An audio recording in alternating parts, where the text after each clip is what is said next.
بسم اللہ الرحمن الرحیم۔ السلام علیکہ یا صاحب العصر والزمان۔ وہ تمہارے دل کی قیمت کم کریں گے اور تمہاری جماعت کو کاٹ کر رکھ دیں گے۔ تم پر افسوس ہے، اب تم رائے راست پر کیسے آ سکتے ہو جبکہ سیدھا راستہ تمہاری آنکھوں سے اوجھل ہے اور تمہاری آنکھیں اسے دیکھنے سے قاصر ہیں۔ ہم زبردستی تمہیں رائے ہدایت کی طرف کیسے لا سکتے ہیں جبکہ تم اس سے کراہت کرتے ہو؟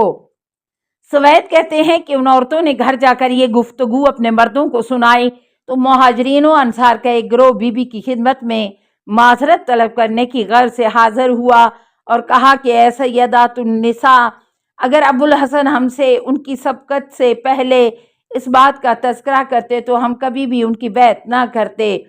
حضرت زہرا نے ان کے اس عذر پر فرمایا کہ مجھ سے دور ہو جاؤ، تمہاری کوتاہی کے بعد اب اس معذرت کی کوئی گنجائش باقی نہیں رہی۔ علامہ مجلسی اپنی اس روایت کو نقل کرنے کے بعد لکھتے ہیں کہ یہ روایت شیخ صدوق نے کتاب السقیفہ سے نقل کی ہے۔ شیخ اربلی نے اپنی کتاب کشف الغمہ میں اسے تحریر کیا ہے اور ابن ابو الحدید معتزلی نے شرح نہج البلاغہ میں اس روایت کو محمد بن عبد الرحمن سے نقل کیا ہے۔ روایت مکمل کرتے ہوئے انہوں نے فرمایا، میں نے یہ روایت تکرار کی صورت میں نقل کی ہے کیونکہ اس کے تمام نسخوں کے متن میں بہت زیادہ اختلاف تھا۔ تاہم حضرت زہرا کے اس خطبے کی اہمیت سے انکار نہیں کیا جا سکتا۔ علامہ مجلسی نے روایت کے آخر میں اس کی شرح و توضیح بھی کی ہے۔ اے بنت رسول صلی اللہ علیہ وآلہ وسلم، آپ سلام اللہ علیہ جو چاہیں مجھے وصیت کریں۔ روایات میں ہے کہ حضرت زہرا سلام اللہ علیہ 40 دن تک بیمار رہیں۔ جب ان کی بیماری میں شدت آئی اور انہیں اپنی وفات کا یقین ہو گیا تو انہوں نے ام ایمن اور اسماء بنت امیس کو بلوایا اور ان سے کہا کہ وہ حضرت علی علیہ السلام کو بلائیں۔ جب حضرت علی علیہ السلام آ گئے تو جناب فاطمہ الزہرا نے ان سے عرض کی، اے پسر ام، مجھے میری موت کی خبر سنائی جا چکی ہے۔ میں لمحہ بلمحہ خود کو اپنے والد سے قریب محسوس کر رہی ہوں۔ میں آپ علیہ السلام کو چند چیزوں کی وصیت کرنا چاہتی ہوں۔ حضرت علی علیہ السلام نے فرمایا، اے دختر پیغمبر خدا، آپ جو چاہیں وصیت کریں، میں انجام دوں گا۔ پھر حضرت علی علیہ السلام حضرت فاطمہ الزہرا سلام اللہ علیہ کے سرہانے بیٹھ گئے اور کمرے میں موجود افراد کو چلے جانے اور دروازہ بند کر دینے کا حکم دیا۔ تب حضرت فاطمہ الزہرا سلام اللہ علیہ نے عرض کیا، اے پسر ام، جب سے میری آپ سے شادی ہوئی ہے کیا آپ علیہ السلام نے مجھ میں جھوٹ، خیانت اور نافرمانی دیکھی ہے؟ حضرت علی علیہ السلام نے فرمایا، معاذ اللہ، یہ کیسے ممکن ہے؟ آپ علیہ السلام سب سے بڑھ کر نیک، پرہیزگار اور سب سے زیادہ خوف خدا اور معرفت خدا رکھنے والی ہیں۔ خدا کی قسم، میں نے کبھی آپ کو میری نافرمانی کرتے نہیں پایا۔ یہ حقیقت ہے کہ آپ سلام اللہ علیہ کی جدائی اور مفارقت میرے لیے بہت بڑا صدمہ ہے۔ یہ بھی حقیقت ہے کہ موت سے فرار ممکن نہیں۔ خدا کی قسم، اس مصیبت نے میرے لیے رسول اللہ صلی اللہ علیہ وسلم کی موت کا صدمہ تازہ کر دیا ہے۔ آپ سلام اللہ علیہ کی جدائی میرے لیے بہت بڑا سانحہ ہے۔ اِنَّ لِلَّهِ وَإِنَّا إِلَيْهِ راجعون۔ یہ ایک ایسی مصیبت ہے کہ اس کے بعد آسودگی نصیب نہ ہو سکے گی اور دل کو سکون نصیب نہیں ہوگا۔ اس کے بعد حضرت علی علیہ السلام اور حضرت فاطمہ سلام اللہ علیہ کافی دیر تک روتے رہے۔ پھر حضرت علی علیہ السلام نے حضرت فاطمہ الزہرا سلام اللہ علیہ کا سر اقدس اپنے سینہ مبارک کے ساتھ لگا لیا اور فرمایا، آپ سلام اللہ علیہ جو وصیت کرنا چاہتی ہیں ضرور کریں، میں آپ کی مرضی کو ہمیشہ مقدم رکھوں گا۔ حضرت زہرا سلام اللہ علیہ نے عرض کیا، اے رسول خدا صلی اللہ علیہ وسلم کے چچا زاد، خدا آپ کو میری طرف سے جزائے خیر عطا کرے۔ حضرت زہرا سلام اللہ علیہا نے فرمایا میری پہلی وصیت یہ ہے کہ میرے بعد میری بھانجی امامہ دختر ابوالعاص سے شادی کر لینا، کیونکہ وہ میرے بچوں کے لیے میری جیسی ثابت ہوں گی اور مرد کو زوجہ کے سوا چارہ نہیں۔ حضرت علی علیہ السلام فرماتے ہیں میں نے 4 چیزوں سے گریز نہیں کیا اور ان میں سے ایک امامہ دختر ابوالعاص سے شادی ہے، کیونکہ زہرا نے مجھے ان سے شادی کی وصیت کی تھی۔ پھر حضرت زہرا سلام اللہ علیہا نے عرض کیا میرے جنازے کے لیے ایسا تابوت بنانا جیسا مجھے فرشتوں نے بنا کر دکھایا تھا۔ پھر حضرت علی علیہ السلام نے پوچھا مجھے اس تابوت کی خصوصیات بتائیں کہ وہ کیسا تھا۔ حضرت زہرا سلام اللہ علیہا نے اس کی تفصیل حضرت علی علیہ السلام کو بتائی۔ اس سے پہلے روئے زمین پر ایسا تابوت نہیں بنایا گیا تھا۔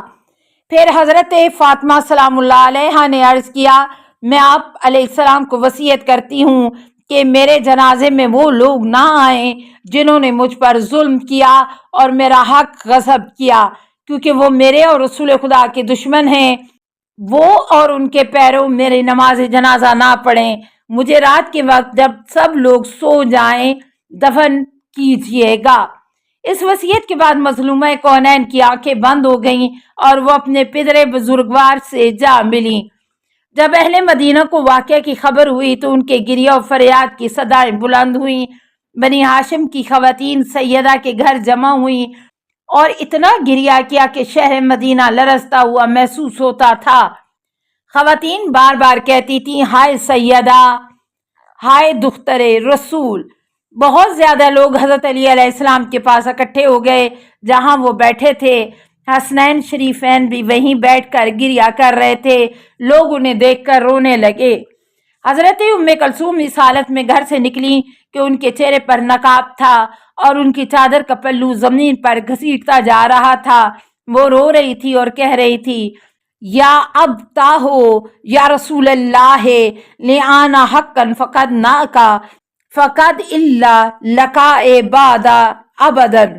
اے نانا جان، اے رسول اللہ صلی اللہ علیہ وسلم، آج ہم نے آپ کو پوری طرح کھو دیا ہے، جس کے بعد ملاقات کا کوئی امکان نہیں۔ مدینہ کے لوگ گریہ کرتے ہوئے جمع ہو گئے۔ وہ جنازہ باہر آنے کا انتظار کر رہے تھے تاکہ نماز جنازہ پڑھ سکیں۔ اتنے میں حضرت ابو ذر باہر آئے اور کہا آپ لوگ چلے جائیں کیونکہ جنازہ باہر آنے میں ابھی دیر ہے۔ یہ اعلان سن کر لوگ اپنے گھروں کو چلے گئے۔ جب رات کا ایک حصہ گزر گیا اور لوگ سو گئے تو حضرت علی علیہ السلام، جناب حسن و حسین علیہ السلام، عمار، مقداد، عقیل، زبیر، ابو ذر، سلمان، بریدہ اور بنی ہاشم کے چند افراد حضرت فاطمہ الزہرا سلام اللہ علیہا کا جنازہ باہر لائے۔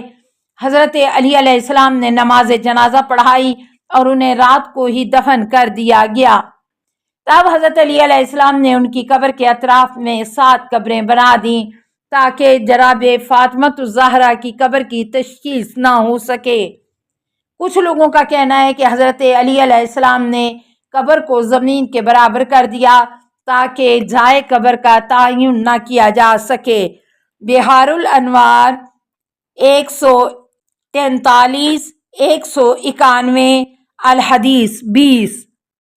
اے بنت مصطفیٰ، آپ نے کیسے صبح کی؟ روایات میں منقول ہے کہ انصار مدینہ کی خواتین نے سیدہ سے عرض کیا اے دختر مصطفیٰ، آپ نے کس حالت میں صبح کی؟ آپ علیہ السلام نے جواب دیا میں نے اس حالت میں صبح کی ہے کہ میں تمہاری دنیا سے بیزار ہوں اور تمہارے مردوں سے مجھے نفرت ہے۔ میں نے انہیں آزمانے کے بعد پھینک دیا ہے۔ میں سخت غم اور تکلیف میں ہوں۔ میں نبی کی وفات کا صدمہ جھیل رہی ہوں اور وسیع پر ظلم کا غم برداشت کر رہی ہوں۔ جمیع الاخبار 106 107 بحار الانوار 64 95۔ السلام علیکہ یا صاحب العصر والزمان، الامان الامان الامان۔